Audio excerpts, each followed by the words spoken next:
warahmatullahi wabarakatuh.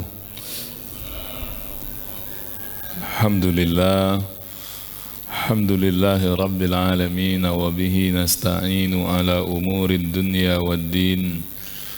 Wassalatu wassalamu ala asyrafil anbiya wal mursalin imamil muttaqin habibina wa syafi'ina wa maulana Muhammadin wa ala alihi wa qarabatihi ajma'in wa anit tabi'in wa tabi'it tabi'in wa man tabi'ahum bi ihsanin ila yaumiddin. Amma ba'd. Qala Allah Ta'ala fil Qur'anil Karim wa huwa asdaqul qailin. A'udzu billahi as-sami'il 'alim minasy syaithanir rajim. Bismillahirrahmanirrahim. Laqad kana lakum fi rasulillahi uswatun hasanah liman kana yarjullaha wal yawmal akhir wa dzakarallaha katsira. Shadaqallahul azim.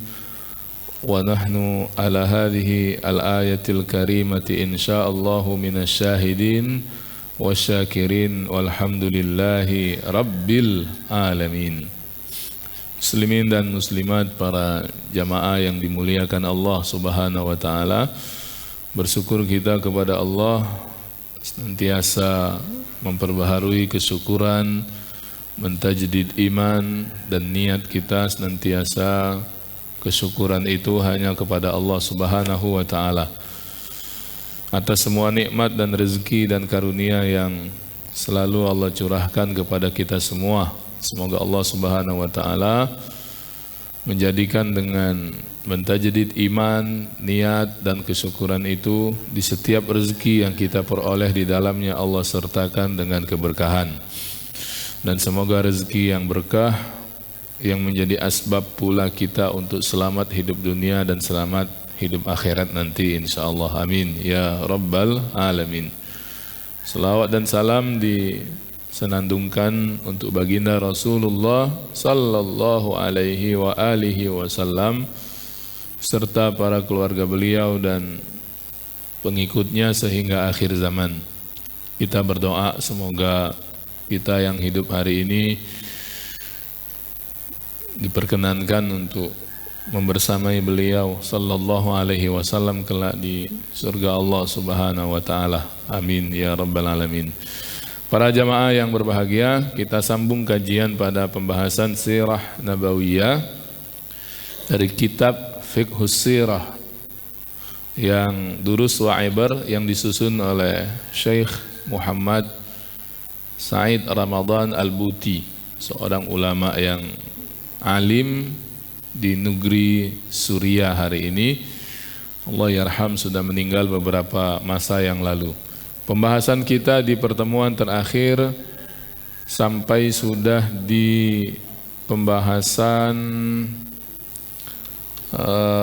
hijrah, ya, hijrah ke Habasyah. Hijrah ke Habasyah, bahwa di pertemuan hari itu kita ceritakan sesungguhnya Rasulullah sallallahu alaihi wasallam ketika melihat para sahabat beliau semakin disakiti di kota Mekah oleh orang-orang Quraisy, maka di antara yang dilakukan oleh Rasulullah sallallahu alaihi wasallam adalah meminta mereka pergi dari Makkah, hijrah dulu, pindah dulu, menyelamatkan diri dulu. Nah, ini di antara yang hari itu kita ceritakan sebagai bentuk perjuangan dan khidmat para sahabat-sahabat Nabi sallallahu alaihi wasallam di fase yang awal itu mau tak mau menerima perlakuan yang tidak mengenakkan dari orang-orang Quraisy. Kita sudah ceritakan bagaimana mereka diembargo, diboikot, ya, ekonominya. Tak boleh menikah dari klan yang lain. Pokoknya susah nian, ya. Sesuatu yang itu menjadikan pada akhirnya kedudukan sahabat-sahabat mulia itu ya memang mulia di sisi Allah Subhanahu wa taala. Tentu tak sama dengan yang awal dengan yang akhir. Yang datang belakangan dengan yang mendukung Rasulullah dari awal. Itulah nanti orang-orang ini, sahabat-sahabat Nabi sallallahu alaihi wasallam ini yang disebut oleh Allah sebagai as-sabiqunal awwalun, orang-orang yang lebih dahulu mendukung dan memperjuangkan Islam. Sehingga di dalam Al-Quran mereka ini disematkan oleh Allah, was-sabiqunal awwalun minal muhajirin wal ansari walladzina ittaba'uhum bi ihsanin radhiyallahu anhum wa radu'an.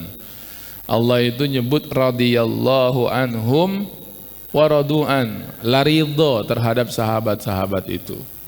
Ya, sesuatu yang hanya diberikan untuk generasi sahabat. Maka kita kalau nyebut nama sahabat, ya, seperti kalau kita nyebut nama Allah mengiringi subhanahu wa ta'ala, nyebut nama Nabi diiringi dengan sallallahu alaihi wasallam, nyebut nama sahabat, ya, di antara yang disunnahkan itu mengiringi dengan kalimat radhiyallahu anhu, ya. Ini adab, ya, dan kebiasaan yang harus dilestarikan. Kalau dengan ulama-ulama yang setelahnya dan sudah meninggal, boleh kalau mau ditambahkan rahimahullah, ya. Demikian beberapa adab terkait menyebut nama orang-orang yang sudah meninggal dari kalangan orang-orang soleh sebelum kita. Nah, para jamaah yang berbahagia, kita sambung berikutnya sesuai dengan tertib yang ada di dalam kitab Fiqhus Sirah. Pembahasan setelah hijrah yang awal itu,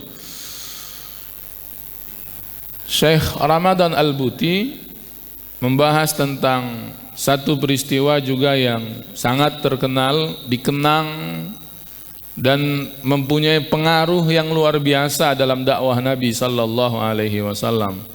Tahun itu yang nanti kemudian dikenal dengan Amul Huzni. Amul Huzni, am tahun, huzni kesedihan, ya. Tahun kesedihan, Amul Huzni.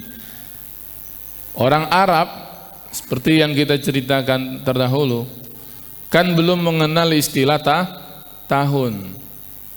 Belum ada 1 Hijriah, 2 Hijriah, 3 Hijriah, belum. Itu kan dipopulerkan di kemudian hari oleh Khalifah Amirul Mukminin Sayyidina Umar ibn al-Khattab radhiyallahu anhu. Zaman sebelum itu, termasuk ketika Rasulullah sallallahu alaihi wasallam hidup, baik ketika di Madinah, lebih-lebih di kota Makkah, bahkan sejauh sebelum beliau jadi Rasul, orang-orang Arab kalau misalnya menamakan tahun itu, menamainya dengan peristiwa yang istimewa di tahun tersebut. Tahun kelahiran Rasul, tidak disebut berapa Hijriah, ya, tapi nyebutnya apa? Amul Fil, tahun gajah. Pernah satu waktu di usia beliau sekitar 30-an, kan belum jadi nabi ini, Makkah atau Bakkah, wah ini bagus juga disampaikan sebagai sakofah, ya. Dalam Quran itu ketika nyebut Makkah, itu kalimat yang populernya dan disebutkan di awal itu Bakkah.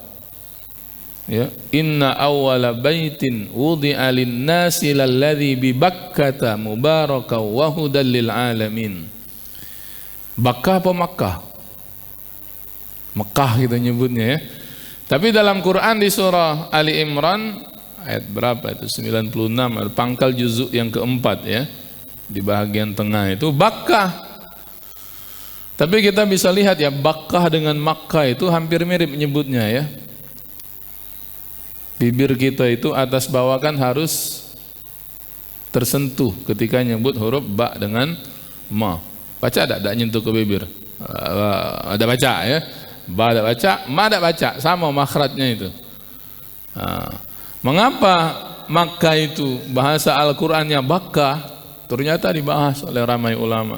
Di antaranya maknanya bahwa Bakkah itu secara bahasanya bisa bermakna berasal dari kalimat baka yabki yang berarti nangis, ya.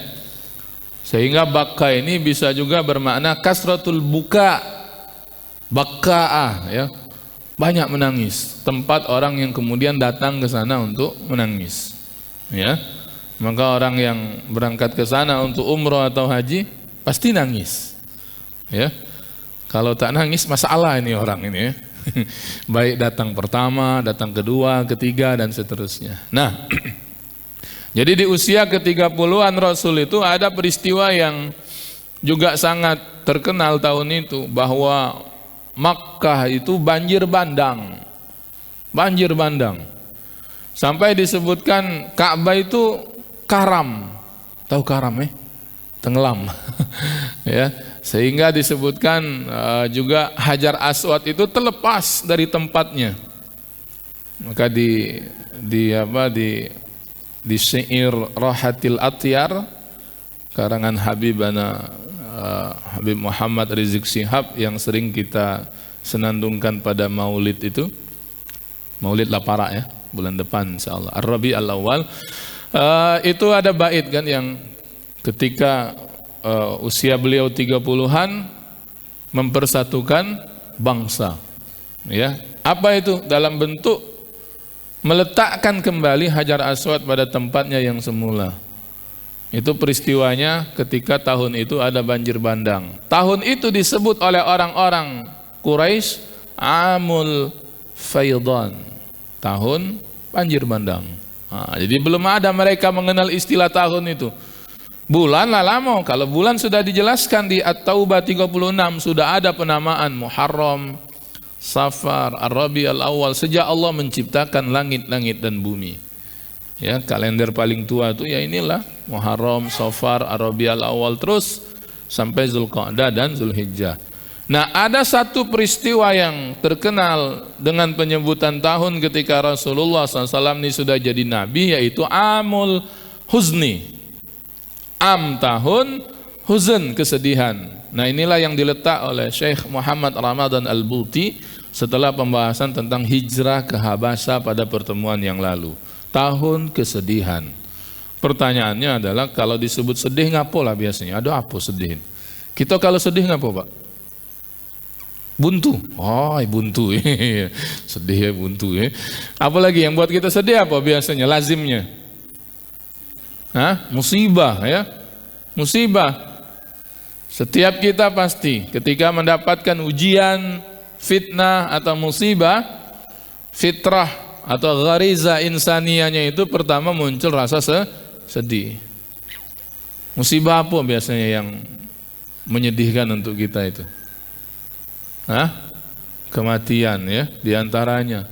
Dan kematian itu bukan kematian orang yang biasa-biasa saja, yang berkesan dalam artian berpengaruh bahkan terhadap jiwa, itu kematian orang-orang terdekat.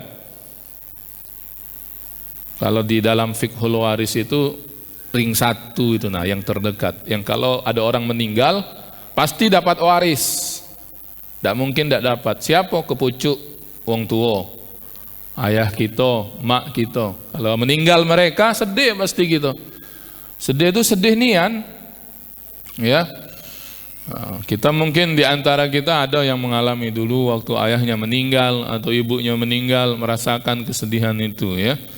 Ngapa? Memang fitrahnya begitu. Apalagi kalau kita sebagai anak punya kesan khusus, tempat khusus, cerita khusus, hubungan khusus dengan orang tua kita itu, ya. Saya baru diuji dengan kematian bapak sekitar, tadi malam, 2 malam yang lalu baru nutup 40 Jumat. Di kampung kami itu ada tradisi kalau 40 Jumat ditutup. Jumat itu malam Jumat maco Yasin ya, yang ngundang orang. Nanti kalau malam Jumat berikutnya itu udah biasa baca Yasin keluarga bae. Tapi dari kematian sampai 40 Jumat itu ngundangi orang. Nah, baru 2 malam lalu yang nutup 40 Jumatnya. Itu meninggal beliau itu 4 hari sebelum saya berangkat umroh itu, di bulan November yang lalu. Itu terasa betul, dan orang bisa melihat, nampaknya yang paling sedih saya itu dari adik-beradik itu, kata orang ya. Dan saya merasakan itu ya. Nah, ke bawah kehilangan anak, sedih. Ya, walaupun kalau kita belum mengalami mungkin kita baru bisa nyebut sedih baik. Ya. Tapi bagi mereka yang sudah mengalami itu kehilangan anak, ya, saya punya kawan satu alumni ya, alumni Mesir, tapi alhamdulillah orang tuanya tegar betul ya, Anak lelaki satu-satunya meninggal di usia seperti saya tuan sedikit berapa waktu yang lalu setelah Idul Fitri, ya. Sedih, yang pasti ibunya saya melihat kesedihan yang menampakkan, ya, perempuan, ya. Sedih, anak meninggal lebih dulu dari orang tua. Atau ke samping siapa? Kalau dalam waris tuh bukan dulur, pasangan hidup. Nah, itu kan ring satu semua itu, suami ditinggal mati istri ditinggal mati suami. Sedih, Pak. Ya, saya tak tahu ada yang pernah di sini ditinggal mati pasangan, ya, mungkin sudah ada, sedih pastinya itu, ya, sedih. Nah, makanya kalau perempuan nanti itu bentuk kesedihannya diantaranya dengan diberikan masa iddah, ya, walaupun nanti ada faktor lain dan hikmah lain dari adanya masa iddah itu. Lelaki bersedih juga, ya, walaupun tak ada masa iddah. Tak katik kalau bapak-bapak masa iddah, ya. Ustaz, ada kawan kami jamaah masjid, ngapa? Baru seminggu bininya mati, lakad nikah lagi. Boleh, ya, kalau ada begitu, ya. Saya kalau teringat ini sering nyampaikan, tapi saya tak ketemu ibaratnya, redaksinya.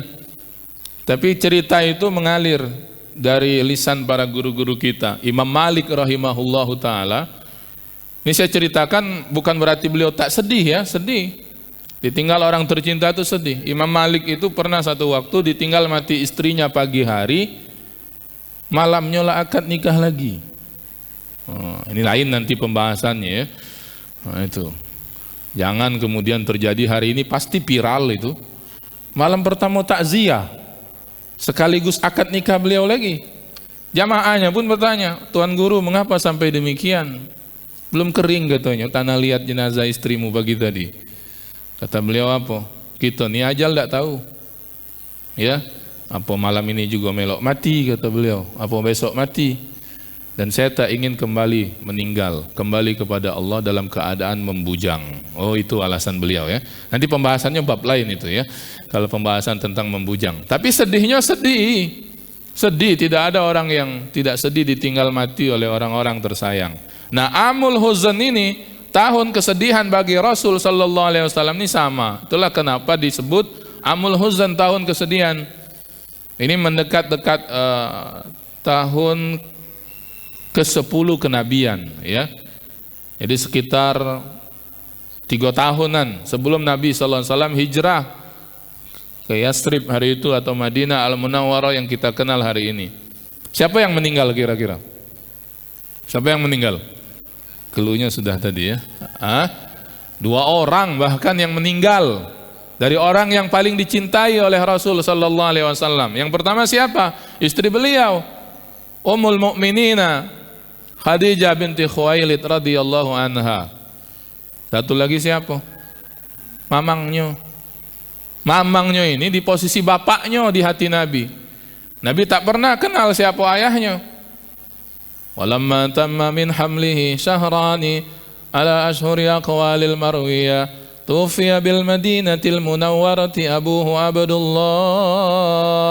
Kan dalam berjanji begitu. Sempurna kandungannya 2 bulan dalam perut emaknya, meninggallah ayah yang dicintai oleh Nabi di kota Madinah Al-Munawwarah. Lahir-lahir yatim, ya. Tidak pernah Nabi itu tahu bagaimana iras muka wajah bapaknya. Kalau budak hari ini ditinggal mati bapaknya masih lemak emaknya, ya. Anaknya lah agak besar, sini nak, ngapo mak? Ini nah putu bapakmu, Facebooknya, IG-nya, wajar kau belaga, bapakmu belaga. Pacak nunjukkan, ada fotonya. Zaman Nabi belum ada, tak tahu nian macam mana wajah ayahnya. Ya, maka pamannya Abu Thalib yang kemudian sejak usia 8 tahun Nabi ikut bersama dengan beliau, itulah yang menggantikan posisi ayahnya. Nah, di tahun itu kedua-dua orang yang dicintai, disayangi, juga mencintai dan menyayangi Nabi meninggal. 2 orang, Pak, ya. 2 orang. Ibnu Sa'ad dalam Tabaqatnya mengatakan selisih waktu antara kematian Khadijah Ummul Mukminin radhiyallahu anha dengan pamannya Abu Thalib ini hanya berselang sebulan 5 hari. Belum habis 40, belum takziah 40 hari, lado lagi yang meninggal. Ya. Tidak kata takziah zaman dulu ya, kayak kamu takziah apa zaman dulu ya. Tapi sedih. Ya, sedih. Ya, meninggal Khadijah, lalu meninggal pamannya Abu Thalib. Khadijah ini ya, sebagaimana yang bisa kita baca dalam Sirah Nabawiyah. Ibnu Hisham misalnya mengatakan kalau ada menteri di sekeliling Nabi, Khadijah ini menteri kebenaran. Woi, menteri apa? Woi, bahasanya begitu sih dalam kitab itu ya.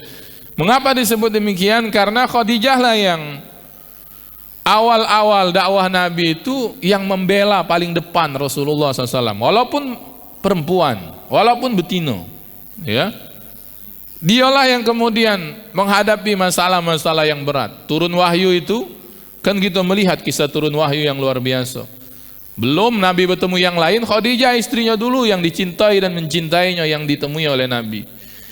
Ya, itu kondisi genting. Kalau salah jawab Khadijah waktu itu, stres Nabi. Uji kita hari ini ya. Bapak misalnya balik-balik ada masalah, ya, ada masalah misalnya ya, tiba-tiba curhat dengan bini, ya, bini ini salah pula tanggapannya, tambah stres gitu itu ya. Nah itu, nanti kita ceritakan bagaimana luar biasanya Khadijah binti Khuwailid ini pada waktu peristiwa tersebut. Ya, bisa kita baca itu Pak. Pada waktu nuzulul wahyi, turun wahyu, kan turun wahyu di Gua Hira, Nabi mendapatkan pernyataan diangkatnya beliau sebagai seorang Rasul. Ya, dalam peristiwa turun wahyu di tempat tersebut. Senang enggak Nabi waktu itu? Belum Pak, bukan macam dilantik jadi anggota dewan, maaf ya, misalnya begitu. Bukan, senang, baju bagus, ya, wong rumah melok kan begitu ya. Nabi dewean lagi tahanus di Gua Hira, mikirkan ngapa wong Quraisy ini jahiliyah nian. Tiba-tiba datang makhluk yang tidak pernah dikira sebelumnya oleh Nabi Sallallahu Alaihi Wasallam. Ya, dan terjadilah yang terjadi. Dipeluk Nabi, disuruh baca. Tak baca maco, kata Nabi. Iqra ya Muhammad, ma ana biqari. Ulang-ulang.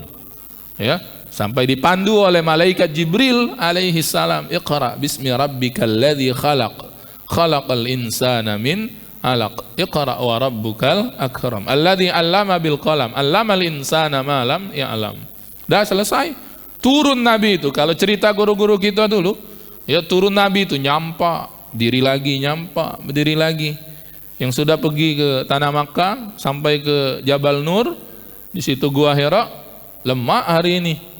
Nak naik ke situ, lado ininya, tapakan anak tangganya, tinggal kuat idak bae naik kan. Zaman dulu jangan dibayangkan lado tapakan anak tangga itu. Ya, kita bisa pikirkan, mungkin macam beberapa gunung yang masih asli di situ kan, yang batu-batuan terjal begitu, dalam keadaan yang kalut, turun dari situ, berdiri, nyampak, jatuh, berdarah, sampai ke rumah, ngetuk pintu, buka oleh Khadijah. Nampak Nabi itu wajahnya ketakutan, gemetaran, peluh, keringat, mungkin darah. Ya, oh itu kalau salah tanggap Khadijah waktu pertama melihat keadaan Nabi itu bisa tambah runyam keadaan Nabi. Ya, ini juga dalam kisah ini ada pelajaran ini untuk kaum ibu ya. Bagaimana sambut suami ketika suami balik dari luar itu ya. Ini kalau kajian pasutri biasanya dijadikan contoh juga kisah turun wahyu ini ya. Kan Nabi itu waktu pertama balik buka oleh Ummul Mukminin Khadijah. Kalimat pertama Nabi itu apa? Zammiluni, zammiluni. Bahasa kitanya apa zammiluni ini? Selimuti aku, selimuti aku. Jadi Nabi itu gelegasan. Tahu tidak Pak gelegasan kamu? Apa bahasa nasionalnya? Ya, bahasa dusun Pak yang cepat ini ya. Menggigil, menggigil ya. Aku tuh keduluan gelegasannya itu ya. Kedinginan yang sangat Nabi itu. Maka ngucap zammiluni, aman kepanasan. Tak mungkin ngomong minta selimuti ya. Padahal boleh jadi Nabi itu berkeringat karena turun. Ya, turun dari Gua Hira, turun dari Gua Hira, ya, balik, mungkin berlari-lari Nabi itu. Tidak diceritakan baik dalam kitab sirah itu. Cuman kan kita bisa bayangkan kejadian itu. Apa yang dibuat oleh Ummul Mukminin Khadijah radhiyallahu anha? Ida kemudian, oi lakiku ngapo cak ini keadaanmu, ada apa nian? Di luar kau tejingo apa? Ida begitu Pak. Langsung bawanya Nabi masuk, bawa dalam kamar sesuai dengan perintah Nabi, minta selimuti.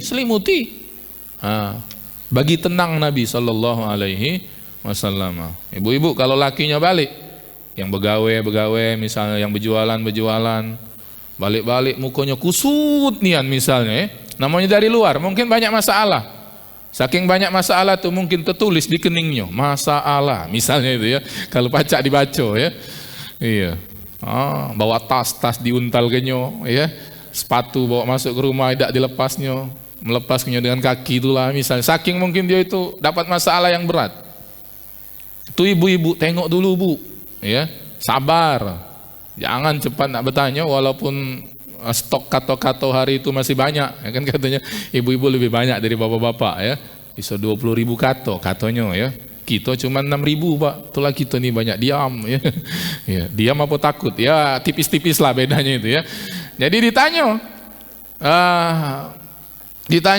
didengarkan dulu itu laki itu nak ngapo.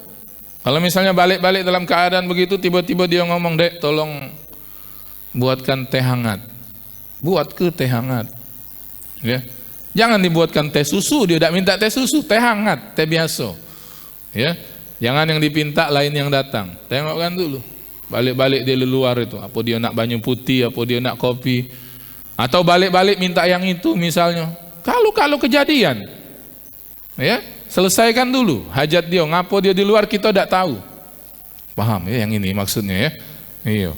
Nah baru kaget tuh tengok dia tuh nak ngapo. Sama macam Nabi kemudian diselimuti oleh Khadijah. Selesai beberapa waktu baru nampaklah tenang. Khadijah nunggu baik. Nah, baru kemudian Nabi bercerita. Diceritakan itu oleh Nabi SAW, didatangi oleh ini. Ya. Apa yang dibuat oleh Khadijah, dibesarkan hati Nabi itu. Kau orang yang selalu kasih makan orang lain, berbudi bahasa yang bagus dengan orang, menyambung silaturahim. Ya, Nabi itu kalut berarti waktu itu. Jangan-jangan ini gangguan kan begitu. Akhirnya untuk memantapkan hati Nabi ini, tidak cukup dengan ucapannya itu, dibawa pergi ke pamannya Khadijah, Waraqah bin Naufal itu.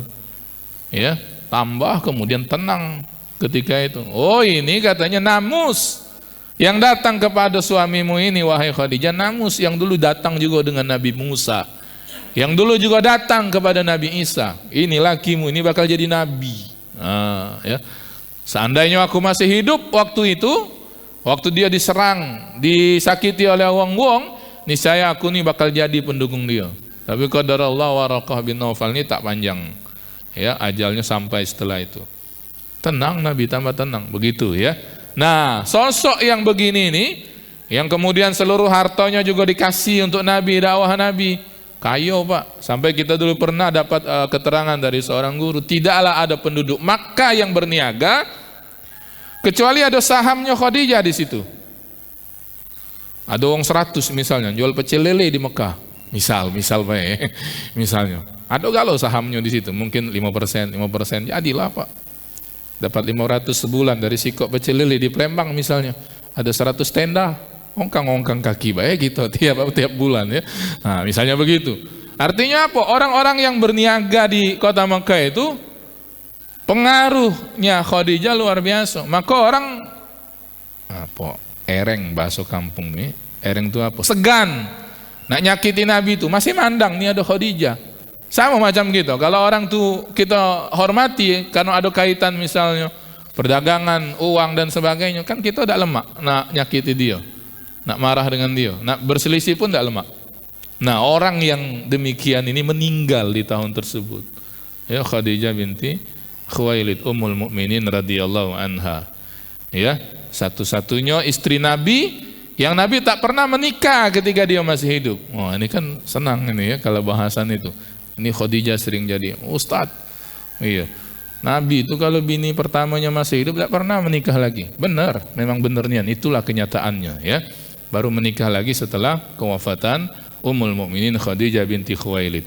Itu kata guru kita karena besarnya rasa sayang ya Nabi SAW kepada Khadijah. Ya, tapi Khadijahnya begitu memang. Ya, Khadijahnya begitu. Bagaimana perlakuan Khadijah kepada Nabi yang istimewa. Tahun itu meninggal. Mana tidak sedih? Ya, mana tidak sedih hati. Dari rahim Khadijah juga lahir keseluruhan anak Nabi yang tak dapat dari istri-istri yang lain.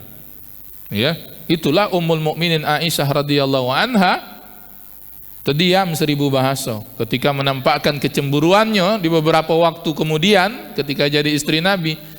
Ya, ngapo Nabi kau ini cemburu dengan orang yang masih hidup, yang sudah meninggal?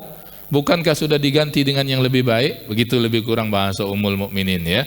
Ini tidak sedikit pun membuat Ummul Mukminin Aisyah menjadi rendah ya, tidak. Oh, mulia beliau itu. Ini kita bicara tentang kecemburuan perempuan, Pak. Ya. Kalau sudah ngomong dengan kecemburuan perempuan, nak dia cerdas, nak dia pintar, mencemburu. Ya, tak ada dosa pada cemburu perempuan, Pak ya. Kalau cemburu bini kita di rumah, jangan dia mau berdosa, jangan. Dak kata dosa, Pak, untuk cemburu itu ya. Asal jangan berbahaya ya. Kalau dia nampakkan cemburu baik, terima, sabar. Bini kita itu, ya. Nah, tapi apa kata Nabi di antaranya satu masa menjawab, dari rahimnya itulah lahir anak-anakku di saat tak ada istri-istriku yang lain memberikan keturunan. Tak baca jawab Aisyah. Ya, kan dia tidak punya anak dari Nabi SAW. Ya, ini. Nah, tahun itu meninggal, Pak. Mana tidak sedih-sedih nian? Ya, tidak bisa kita bayangkan kesedihan Nabi SAW. Itu satu. Nah, berikutnya yang meninggal siapa? Tadi kata Ibnu Sa'ad hanya berselang sebulan, 5 harian, sebulan lebih. Pamannya Abu Thalib. Ini sama baik juga. Bahkan jauh lebih awal daripada Khadijah. Nabi masih budak 8 tahun. Itu baru angkat SD zaman hari ini, baru kelas 2. Kelas 3 SD. Ya, ditinggal mati bapaknya, dia masih dalam rahim ibunya. 6 tahun ibunya meninggal, diasuh kakeknya 8 tahun. 8 tahun itu dimusyawarakan oleh mamang-mamangnya. Ini Muhammad ini sebatang kara, gedenya lah mati, wong tuanya lah mati. Kan kalau misalnya wong tua mati masih ada gede sayangnya luar biasa dengan cucung, nih lah mati pula. Tidak disebutkan ada gede betino apa tidak. Puas juga nyarinya, ada gede betino. Tidak ditemukan. Tapi selesai dengan meninggalnya kakeknya Abdul Muthalib itu, mamang-mamangnya musyawarah, ini nak melok siapa? Tidak terlalu banyak keterangan, tetapi dulu kita dengar cerita musyawarah itu mamang-mamangnya. Banyak mamang Nabi itu, termasuk Abu Lahab, mamang Nabi itu. Ya, kayo rayo. Akhirnya diputuskan apa? Kasih Muhammad sendiri, dia nak melok siapa? Begitu ya. Suruh dia milih. Akhirnya apa? Kecenderungan yang dituntun oleh Allah pada akhirnya milih mamangnya Abu Thalib. Dak pulau kayo, anak banyak. Ngapa dak milih Abu Lahab? Berduit, ya, dan seterusnya. Nah, itu lain, itu kecenderungan hati. Nah, sejak itulah Nabi dibina, dibimbing, dibesarkan sampai istrinya Abu Thalib itu disebutkan dak bakal ngasih makan anaknya kecuali Nabi Muhammad melok makan. Dak bakal belikan pakaian yang baru untuk anak-anaknya kecuali Nabi juga dapat pakaian yang baru. Ya. Dulu pernah kita kisahkan kan pada waktu perjalanan dagang Abu Thalib ketika Nabi usia angkat remaja 12 tahun. Nah, sudah itu kita review sedikit ya. Jadi ketika itu kan sampai di daerah-daerah Irak, di Baghdad, karapan mereka itu kan rombongan dagang dari Makkah ke Syam. Tempat-tempat ada pasar besar mereka berhenti. Ketika sampai di kawasan daerah Irak itu berhenti gelar lapak. Ada kanisa, gereja besar di situ. Ada gereja, ada pendetanya keluar, padahal jarang keluar. Memang nak begitu skenarionya itu ya. Keluar pendetanya itu. Ya, lalu kemudian lewat di depan lapaknya Abu Thalib yang dijaga oleh Nabi Muhammad. Ya, kisana sini katanya. Panggilnya Abu Thalib. Budak ini siapa? Nabi Muhammad itu. Tengok jawaban Abu Thalib. Kalau ada orang bertanya Nabi Muhammad siapa? Dan orang itu tidak mengenal mereka, pasti jawabannya haza ibni, anak aku ini. Ya. Kebetulan pendeta ini, siapa pendeta ini namanya? Nah, lupa di lidah aku tuh. Hah? Iya. Ya, Bahira, pendeta Bahira, ya. Dia ngomong kemudian, "Nih yuk kau nih. Budak ini tidaklah dia lahir kecuali bapaknya pasti mati. Kau bukan bapaknya." Giliran Abu Thalib pula pening, siapa mamang ini dukun apa ya? Nebak bener, iya bener tebakan dia tuh. Akhirnya dia tahu, iya ini anak keponaanku, ya bapaknya dulur aku, Mendadak Bahira kemudian apa? Balik, bawa balik. Jangan teruskan perjalanan dagangmu. Ngapo? Waktu kita ngaji Syama'il waktu itu, ya, Syama'il Muhammadiyah bab khatam an-nabi, di antara kedua bahu belakang Nabi itu ada tanda kenabian. Besarnya pecah telur burung puyuh, ada agak kemerah-merahan, tumbuh rambut, tanda lahir gitu. Ya, tapi tandanya itu. Dan itu hanya ada pada Nabi. Saya belum melihat ada wong lain ada tanda lahir di situ. Yang ada tanda lahir banyak di tangan, di paha, tapi di situ tidak. Itu disebut dalam Taurat, disebut dalam Injil. Budak ini bakal jadi nabi terakhir. Bawa balik. Kaget bertemu pendeta yang jahat, bertemu rahib Yahudi yang buruk. Budak ini kena tangkap. Karena mereka sedang menunggu kedatangan Nabi akhir zaman dan berharap dari golongan mereka. Rupanya dari kalian orang-orang Makkah ini. Bawa balik. Bawa balik Pak oleh Abu Thalib itu, tidak dijadikannya terus berdagang sampai ke Syam. Saking sayangnya dengan Nabi SAW ini. Orang-orang Quraisy ketika Nabi sudah semakin bagus dakwahnya, ya bagus itu dalam artian berkembang, walaupun sedikit demi sedikit ketika di kota Makkah, nak nganu ke Nabi, tidak berani. Mandang masih ada Khadijah dengan Abu Thalib nih, datang ke Abu Thalib. Ya Abu Thalib tadi kan uji kawan-kawannya itu ya. Iya.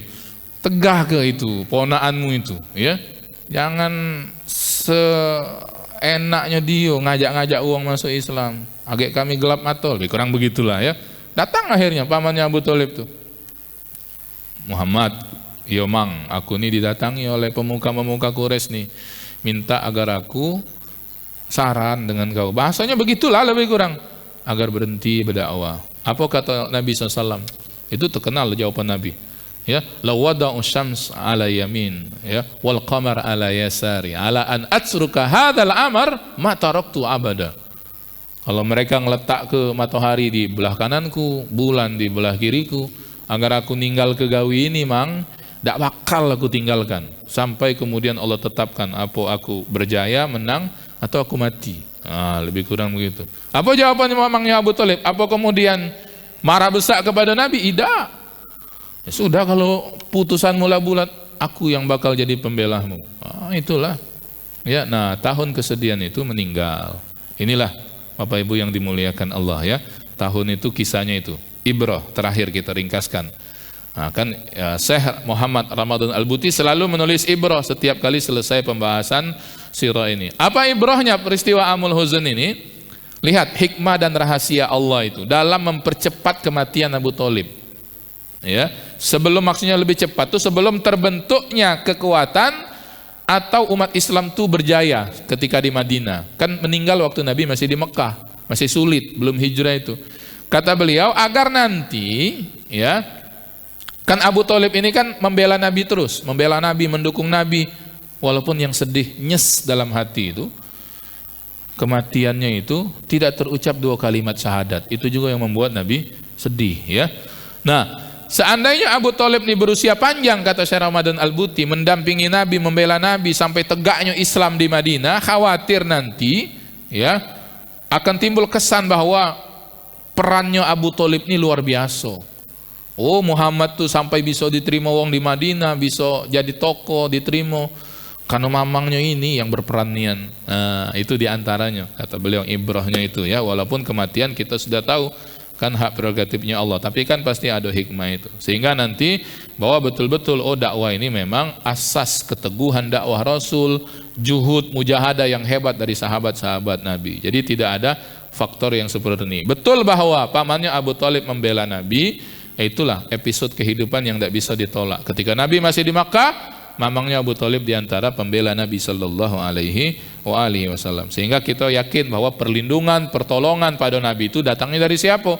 Dari Allah Subhanahu Wa Taala. Ya, tidak ada kemudian peran orang-orang yang secara khusus, misalnya Abu Thalib dan sebagainya. Apalagi memang tidak disebutkan mamangnya Abu Thalib ini terucap 2 kalimat syahadat. Nah, baik, itu para jamaah yang dimuliakan Allah Subhanahu Wa Taala. Peristiwa Amul Huzn inilah yang kemudian pada akhirnya menempa jiwa Rasul lebih kuat. Kalau misalnya tidak ada kejadian ini, nah ini kan kejadiannya kan begitu. Mungkin ya Nabi masih betah lebih lama di kota Makkah. Tapi kan setelah itu nanti ada peristiwa-peristiwa yang pada akhirnya menghantarkan Nabi, sudah kita hijrah ke Madinah Al-Munawwarah. Ya, baik. Saya rasa itu untuk materi hari ini tentang tahun kesedihan Nabi Sallallahu Alaihi Wasallam, siklus kehidupan, ya, orang-orang yang dulu mendukung Nabi sampai batas waktunya meninggalkan Nabi Sallallahu Alaihi Wasallam. Sama macam kita hari ini, kalau kita berjuang, ya, ada nanti yang kemudian hilang. Hilang itu bisa karena kematian, ya. Ada juga hilang karena tidak sejalan lagi. Banyak yang ini, ya. Sama-sama kita berjuang misalnya. Di perjalanan ada selisih pendapat, sikap mundur, ya, sikap menghindar dan sebagainya. Itu sunnah. Sunnah dalam artian biasa dalam hidup, ya. Ada yang mendukung, ada yang tidak, ada yang bersama, ada yang berpisah dan sebagainya. Apalagi kalau sudah nyebut kematian ini, ya. Tidak baca kemudian kita nyebut, ya Allah, kalau pacak kami ini sehidup semati, ya, dengan istri tadi misalnya, ya. Tapi kalau Allah qadar, ya ada nian yang kemudian meninggal barengan, kata oh sehidup semati nian, itu benar, ya. Tapi aman salah satu mendahului, sehidup baik, tak kata yang galak, masuklah Pak, masuklah, ada galak, ya. Ya, bini aku yang mati, ngapa aku masuk? Dalam hati dia mati, ya, sedihnya sedih pasti, ya. Atau misalnya suaminya yang meninggal, tak kata bini galak masuk ke liang lahat, walaupun dia ngomong cinta mati dengan laki, ya. Tak galak kawin lagi aku Ustaz, sudah ini, jadilah aku nak dengan dia dalam surga. Iya, tapi melok masuk ke dalam, tak galak, dia nak masih meneruskan kehidupan, ya. Nah ini artinya kita harus terima kalau ada perpisahan, kalau ada perselisihan dan sebagainya dalam hidup berjamaah ini. Saya rasa itu, silahkan kalau mungkin ada pertanyaan. Kalau ada, mak kak tolong kak, dek fotokan dek, handphonenya itu dek, tolong dek. Ada pertanyaan dek? Silahkan sambil ini, iya. Dibuka dulu deh aplikasinya. Ada pertanyaan enggak? Sambil ini. Ada pertanyaan? Sila kalau duduk dulu deh. Agak panjang. Ada enggak pertanyaan? Ayo, Pak Haji ya, Pak Haji.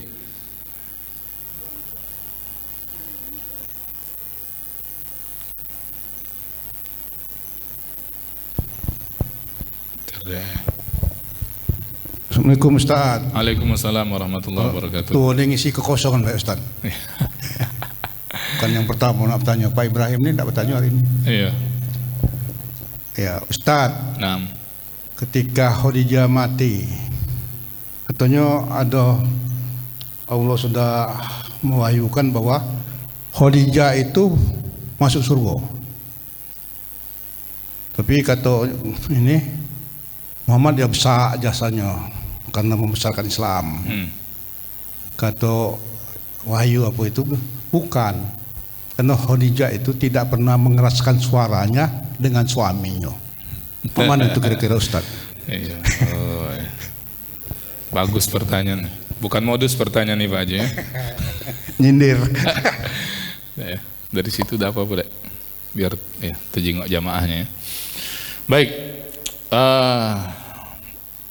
Jadi beliau bertanya, katanya Bunda Ummul Mukminin Khadijah itu masuk surga karena memang sosok beliau yang tak pernah mengangkat suara, Pak Haji, ya, di hadapan suaminya. Baik, bab istri kepada suami ini memang istimewa, ya, dan kita harus sampaikan kepada kaum ibu, termasuk ibu-ibu Baitur Rahman di sini, ya, betapa sebetulnya kaum ibu ini mudah masuk surga. Mudah masuk surga. Karena ada hadis yang sahih itu menyebut seorang perempuan itu kalau terjaga sholatnya yang lima tuh, yang fardu itulah subuh, zuhur, asar, maghrib, isya, tidak nyebut tahajud, tidak nyebut duha. Kalau puasa di bulan Ramadan, tidak nyebut Senin Kemis, Ayamul Bid, ya, dan sebagainya. Artinya ngawikan yang fardu baik. Apalagi nyenggung yang fardu yang bersyarat, zakat, ya, mun dia ada harta, lakinya ngeluarga zakat.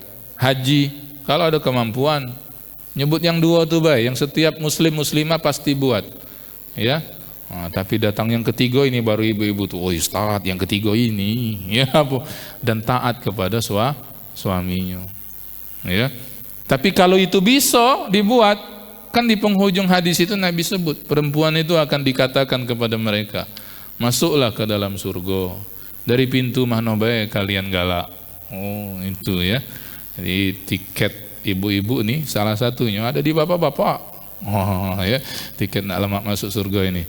Nah, karena itu memang harus belajar, harus sama-sama kemudian, ya, bertolak angsur, kata bahasa Melayu itu ya, agar kemudian ibu-ibu juga bisa kemudian taat dengan suami, suami juga perhatikan ibu-ibunya ya. Jangan kita meminta taat baik termasuk ngangkat suara tadi. Kan Nabi sudah sebut khairukum li ahlihi wa ana khairukum li ahli. Sebaik-baik kamu kaum bapak yang paling baik dengan keluarganya, termasuk bini itu. Dan aku contoh paling baik ya, yang pada keluarganya. Jadi benar tadi itu ya, bahwa perempuan yang tidak ngangkat suara itu bagus ya, insya Allah jadi jalan tiket ke surga. Tapi untuk dinisbatkan kepada Ummul Mukminin Khadijah, nah harus ada sandarannya. Kebetulan belum bertemu, gitu ya. Iya, kalau beliau masuk surga, insya Allah Khadijah ya dijamin masuk surga, termasuk al-mubasyiruna bil jannah, insya Allah masuk ya. Kalau kita nyebut belum tentu Khadijah Ummul Mukminin masuk surga ya. Waduh. Kalau beliau belum tentu, bagaimana yang lain begitu ya. Nah, demikian. Allah alam bisawab. Nambah. Iya. Assalamualaikum warahmatullahi wabarakatuh. Assalamualaikum warahmatullahi wabarakatuh. Menurut cerita yang pernah kami dengar bahwa Khadijah itu dari kaya raya mendampingi Nabi sampai katakanlah waktu dia meninggal itu dalam keadaan kekurangan. Bahkan waktu itu kalau tidak salah mereka lagi diboikot sehingga pakaian pun tak ada. Jadi harapan Khadijah itu hanya dia ingin dikafani dengan sorban Nabi. Tapi oleh Allah Khadijah dapat salam dan dibawakan oleh malaikat pakaian dari surga. Benar, gitu. Ya, baik. Kebenaran riwayat itu maksudnya ya. Ya, nanti boleh kita cari lagi ya. Saya tak berani sebut sekarang betul atau tidak. Tetapi benar bahwa keadaan waktu itu sudah sangat sulit ya. Nabi itu kan ketika jadi nabi ya, namanya kemudian dakwah perlu perjuangan ya dan sebagainya, termasuk harta dikorbankan oleh beliau. Kalau kita melihat Nabi itu misalnya nampak miskin setelah jadi Nabi, kurang dan miskin Nabi itu pilihan, bukan nasib. Jadi harta beliau itu dikeluarkan galau untuk dakwah itu.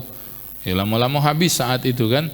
Nah, demikian. Jadi memang kondisinya betul-betul sulit waktu itu, apalagi di tahun-tahun akhir itu kan memang diembargo ya, diboikot ekonominya.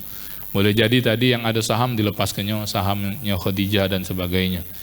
Baik, nanti kita cari lagi untuk riwayat yang tadi ya, mudah-mudahan bisa ini ketemu. Baik, saya rasa itu ya, karena sudah dekat syuruk kita cukupkan materi kita hari ini, insya Allah disambung pada waktu dan pekan yang berikutnya. Kita baca salawat seperti biasanya menutup majelis sirah nabawiyah ini. Salatullah salamullah ala taha rasulillah. Salatullah salamullah ala yasin habibillah. Salatullah salamullah ala taha rasulillah. Salatullah salamullah ala yasin habibillah. Tawassalna bismillah wa bilhadi rasulillah. Tawassalna bismillah wa bilhadi rasulillah. Wa kulli mujahidin lillah bi ahlil badri ya Allah. Allahumma salli wa sallim wa barik alaihi wa ala alihi sallallahu alaihi wasallam. Assalamualaikum warahmatullahi wabarakatuh.